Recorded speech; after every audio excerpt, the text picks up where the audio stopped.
A cervejaria Dogfish Head, em Delaware, é uma fábrica moderna, mas algumas de suas receitas têm origem nas mais antigas raízes da bebida.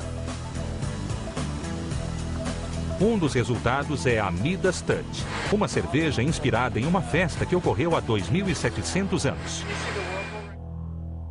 Ela é feita com ingredientes com base em resíduos, vindos de 157 vasilhames, encontrados na sepultura de um rei da Idade do Ferro. We don't know for sure, whether it is really King Midas that's in that tomb, but it's approximately the right time. And we know there was a real King Midas, and it certainly is such a rich tomb that it has to be a member of the royal family. Usando espectrometria infravermelha e cromatografia gasosa, o antropólogo Peter McGovern conclui que os resíduos encontrados nesses vasilhames eram de uma bebida alcoólica preparada com base na cevada, a cerveja. Ele trabalhou com Sam Caligione para ressuscitar e engarrafar a antiga cerveja. Midas Touch contains sugars extracted from malted barley, as well as honey and muscat grape juice. It's spiced with saffron. And it's really like a liquid time capsule, really, that we can step back and say, wow, it's pretty cool to know this is what our ancestors were experimenting with too and enjoying. A quantidade e o tamanho dos recipientes indicam que o morto não era o único que se deliciava com a bebida. For those who just wanted to get a slight taste, you have the 1 liter bowl type here, but those with a little bit higher status and greater thirst could go with the 2 liter variety that I have here. A sede pela cerveja costumava acompanhar as plantações de grãos, indo do Oriente Médio à Europa, onde a arte da cervejaria renasceu.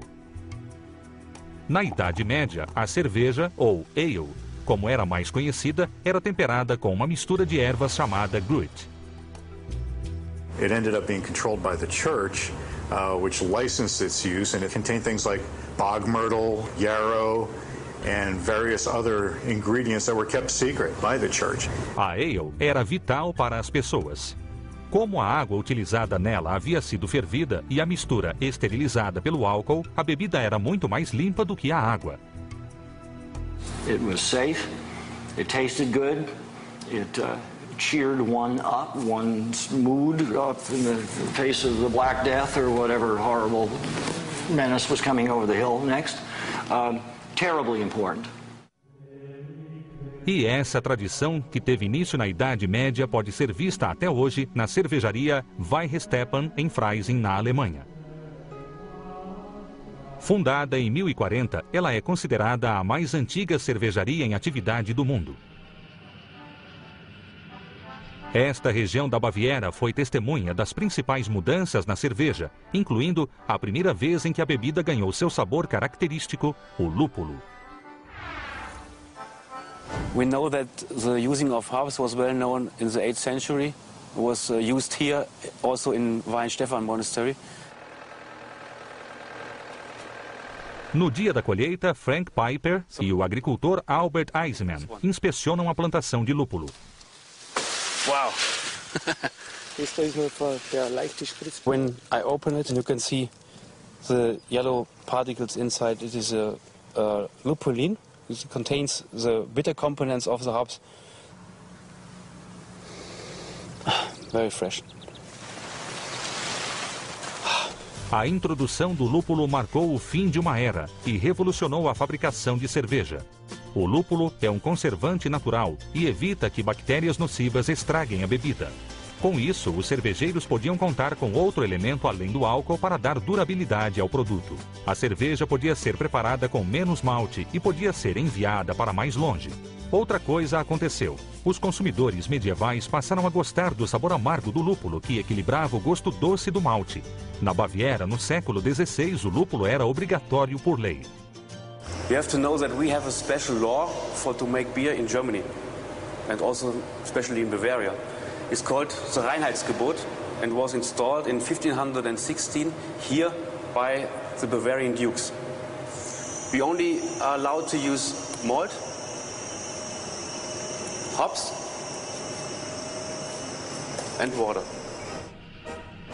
A chamada Lei de Pureza Alemã foi a primeira lei de segurança alimentar. Ela continua em vigor na Baviera, onde o uso de grãos não maltados como arroz ou milho ou a adição de outros sabores são estritamente proibidos. Séculos mais tarde, a lei foi modificada para incluir um quarto ingrediente, o levedo, quando sua função foi compreendida. A cervejaria Weihenstephan, como muitas outras na Europa, começou como um mosteiro. Durante séculos, os monges desenvolveram a bebida. The monasteries were the seats of learning, and so they were furthering the technology of beer and making it a much more consistent product. They learned rudimentary heat transfer, how to make the kettles work better, how to evenly distribute heat, how to control some of the heat in the mash. Mosteiros produziam e consumiam grandes quantidades de ale. Apesar disso, monges e outros cervejeiros medievais ainda trabalhavam no escuro. Eles não sabiam que o levedo era um organismo vivo. They were only thinking that the ghosts of the brewery that produced the beer.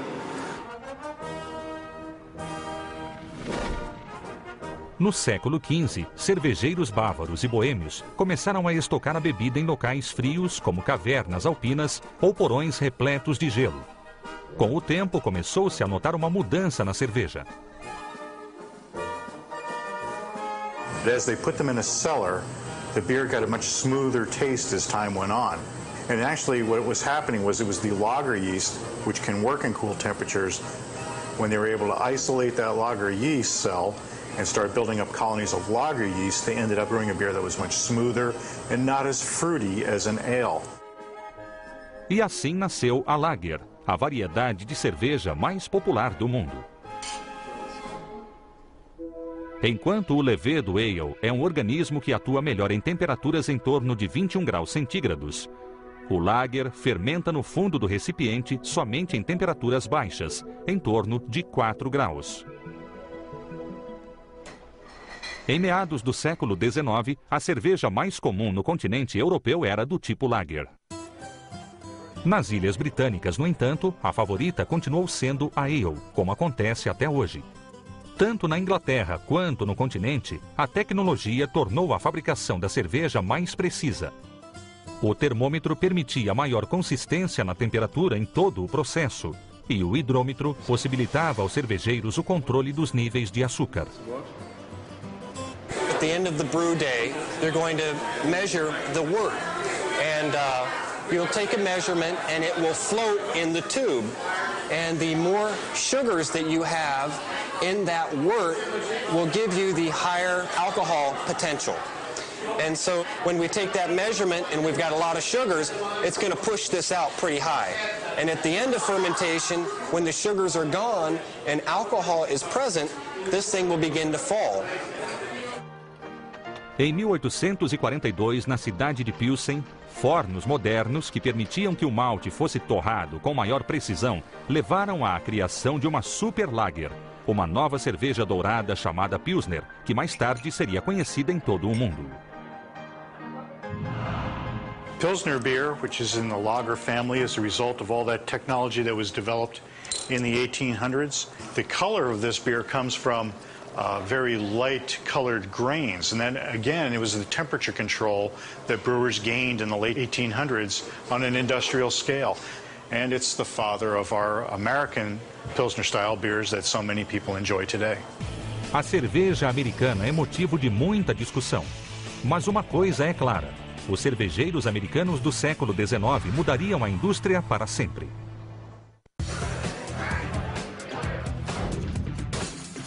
O longo e tempestuoso caso de amor dos americanos com a cerveja começou em 1620, nas águas próximas a Plymouth Rock, quando os passageiros do Mayflower fizeram uma descoberta surpreendente.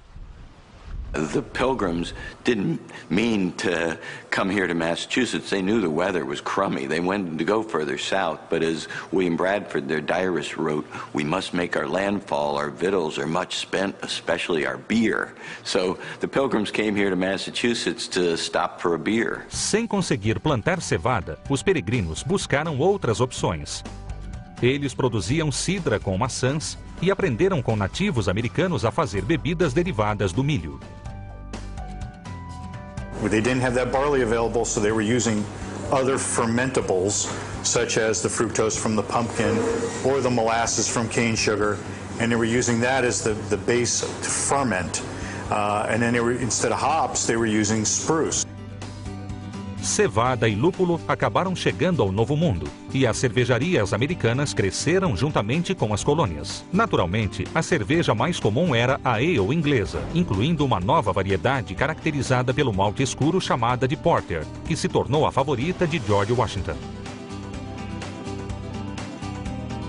Many of the founding fathers were brewers, not just Samuel Adams, but George Washington left his recipe for porter in the New York Public Library. Thomas Jefferson had a brewery there at Monticello. James Madison had a brewery on his estate and actually proposed the idea of a national brewery funded by the government. Quando o conflito com os ingleses parecia inevitável, a cerveja cumpriu seu dever patriótico. The taverns were as Daniel Webster said, the headquarters of the revolution. When the Sons of Liberty wanted to have a gathering, the way they got people to their meetings was they threw a kegger. It's still commonly in use today to gather a bunch of people together. With Sons of Liberty weren't alone. The militia in various towns, they had to establish a training day. People weren't coming to the training day. But when they threw a keg of beer on for when the conclusion of the drills, they started getting a better turnout. As ales inglesas da era revolucionária começaram a ceder espaço para um novo movimento nos anos 1830, com a chegada de alemães, tchecos e suas cervejarias de primeira qualidade. Esses novos imigrantes trouxeram com eles as técnicas europeias que gradualmente foram sendo propagadas para Detroit, Chicago, Milwaukee, St. Louis e até mesmo para Golden, no Colorado.